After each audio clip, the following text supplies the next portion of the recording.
Kingdom movie మొత్తం 3 పార్ట్స్గా ఉండబోతుందంట. And second part వచ్చేసి ఫస్ట్ పార్ట్లో వదిలేసిన క్వశ్చన్స్ అన్నిటికీ ఆన్సర్స్ ఉండబోతుందంట. ఏంటి అవి అంటే, హీరోయిన్ హీరోతో నెగిటివ్గా ఎందుకు ఉండింది, అలా హీరో తనతో రివెంజ్ ఎలా తీసుకున్నాడు అనేది ఒక ప్లాట్ అయితే, నెక్స్ట్ వచ్చేసి హీరో ఆ ప్రజలందరినీ ఇండియాకి తీసుకొచ్చాడా లేదా అనేది ఇంకొకటి. అండ్ ఇంకొకటి వచ్చేసి విలన్ని హీరో చంపేశాడు కాబట్టి విలన్ వాళ్ళ అన్న రాబోతున్నాడంట. అది కూడా ఒక స్టార్ హీరో ఉండబోతున్నాడంట పార్ట్ 2లో విలన్గా. ఆయనతో పోటీ ఉంటుందంట. అండ్ ఇది పార్ట్ 2 వచ్చేసి.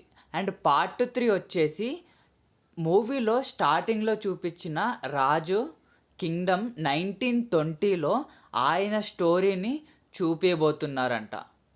అది మొత్తం 1920 సెంచరీలో అయితే జరగబోతుందంట ఆ మూవీ స్టోరీ మొత్తం.